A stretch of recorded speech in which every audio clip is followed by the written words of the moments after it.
जय माता राम। भैरव तंत्र रहस्य चैनल पर आप सभी का स्वागत है। गुप्त नवरात्रि, नवरात्रि, होली, दिवाली, ग्रहण, सूर्य ग्रहण, चंद्र ग्रहण, ये मुहूर्त किसी भी प्रकार की साधना के लिए या किसी भी प्रकार के मंत्र जाप की सिद्धि के लिए बहुत अच्छे माने जाते हैं। खास तौर पर जब नवरात्रि में आप माँ भगवती की कोई साधना करते हैं, चाहे आप देवी के किसी भी स्वरूप की साधना करें, तो वो साधना अत्यधिक फलीभूत होती है और माँ की कृपा आपके ऊपर बनी रहती है। और नवरात्रों में अगर आप माँ दुर्गा के मंत्र का जाप करते हैं या उनकी साधना करते हैं, तो आपके ऊपर असीम कृपा माँ की होती है और आपके घर परिवार में किसी भी प्रकार की कोई परेशानी नहीं आती है।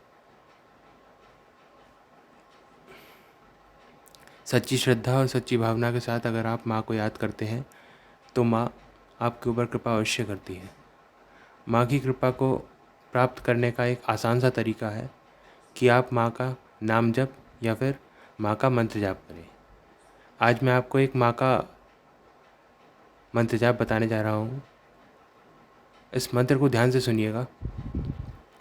आपने आज तक शायद ओम दुम दुर्गाय नमः इसका जाप किया होगा, लेकिन आज जो आपको मैं मंत्र बताने जा रहा हूँ, इस मंत्र से आपको धन भी प्राप्त होगा, मान सम्मान भी प्राप्त होगा और माँ की कृपा भी प्राप्त होगी। मंत्र ध्यान से सुनिएगा। ओम ह्रीम दुम दुर्गाय नमः। ये जो मंत्र जाप है, इस मंत्र जाप के काफ़ी ज़्यादा परिणाम बहुत अच्छे आए हैं और गुरु चर्चा में जब गुरु ने हमारे साथ और कुछ और शिष्यों के साथ चर्चा की थी, तब हमने ये मंत्र उनके मुख से सुना था।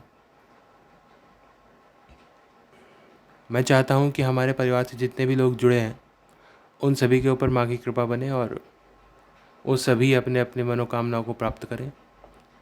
इसीलिए मैं आपको ये मंत्र प्रदान कर रहा हूँ, माँ की कृपा से, माँ की इच्छा से, ताकि आप सबके ऊपर माँ की असीम कृपा बनी रहे। आप जहाँ पर कलश स्थापना करेंगे नवरात्रि में, वहीं पर बैठ करके आपको इसका जाप करना है। समय आप रात्रि का रखिएगा ताकि घर की जो नॉर्मल पूजा पाठ है उसके बाद आप जाप कर सकें।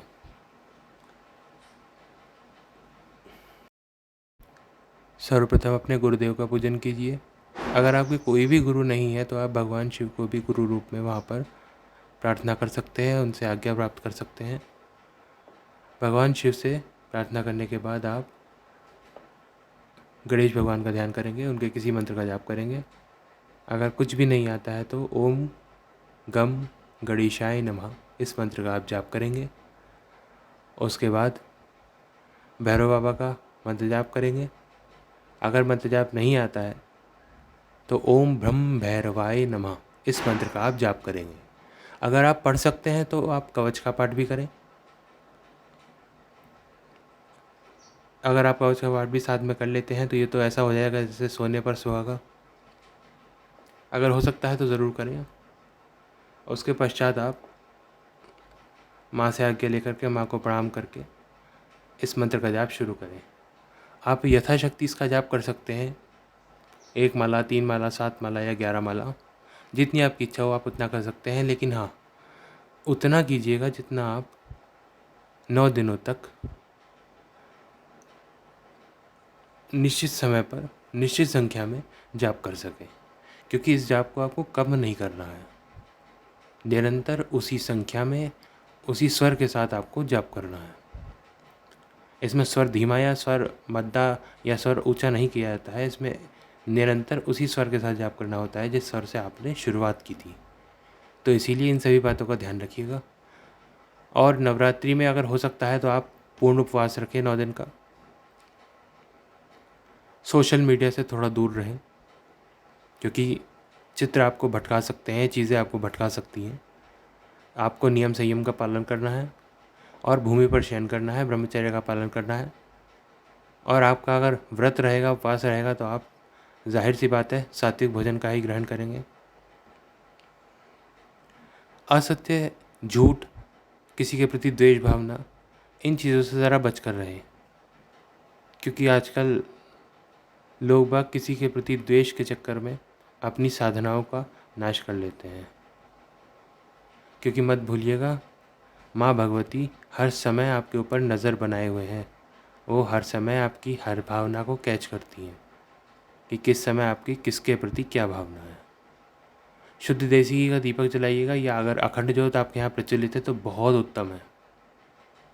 उसी के सामने बैठ कर के आप माँ भगवती को ज्योत का स्वरूप मान के जाप प्रारंभ कर दीजिए। और मैं आशा करता हूँ कि 9 दिनों के बाद जब आपका जाप कंप्लीट होगा, जब 9 दिन के बाद आप इस जाप का दशांश हवन करेंगे और तर्पण मार्जन करेंगे और कन्या भोज कराएंगे, तो माँ भगवती की असीम कृपा आपके ऊपर बनेगी। लेकिन इसमें आपकी श्रद्धा और विश्वास सबसे ज़्यादा काम करेगी। अगर आपकी श्रद्धा और विश्वास माँ के ऊपर है तो माँ की कृपा वैसे भी आपके ऊपर बनी रहेगी। इस साधना को करें। आपको इसमें लाल आसन का प्रयोग करना है। माला रुद्राक्ष की होगी। अगर किसी वजह से आपके पास रुद्राक्ष की माला अवेलेबल नहीं है तो आप करमाला से भी जाप कर सकते हैं। नैवेद्य भोग में आप माँ को दूध से बनी हुई कोई भी शुद्ध मिठाई का भोग लगाएंगे और पूजन उपरांत उस मिठाई को, उस भोग को आप स्वयं ग्रहण करेंगे। किसी भी अन्य घर वाले को वो नहीं देना है। और एक बात, जब आपका जब समाप्त हो जाएगा तो उसके बाद आप क्षमा प्रार्थना गा करके माँ से क्षमा याचना करेंगे और उसके बाद महादेव के मंत्र का जाप करेंगे। नमः शिवाय। आपको ओम नमः शिवाय का जाप नहीं करना है, मात्र नमः शिवाय का जाप करना है। आपकी जितनी इच्छा हो आप उतना जाप करके उसके पश्चात आधे घंटे का वहीं बैठकर ध्यान करेंगे। ध्यान से अर्थ ये है कि आपको अपनी दोनों आंखें बंद कर लेनी है, अपनी पांचों इंद्रियों को अपने आज्ञा चक्र पर केंद्रित करना है और अपना सारा ध्यान अपने आज्ञा चक्र पर लगाना है। जब आप आंख बंद करके ऐसा करेंगे तो आपको अनुभव होंगे, आपको चीज़ें दिखाई देंगी, आपको दृश्य दिखाई देंगे, अलग अलग प्रकार के रंग दिखाई देंगे, अलग अलग प्रकार के डरावने भी अनुभव हो सकते हैं। तो आपको घबराना नहीं है।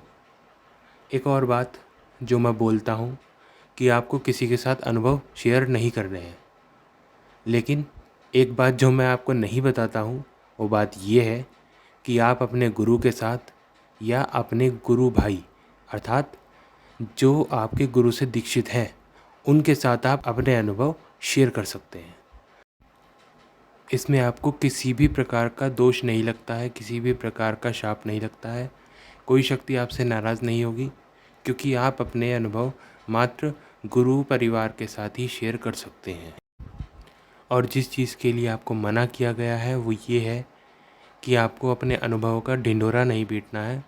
मतलब अपने घर में भी सबको बता रहे हैं, बाहर भी सबको बता रहे हैं, 4-4 5-5 बार कमेंट कर करके बता रहे हैं। इन चीज़ों से थोड़ा सा बचें।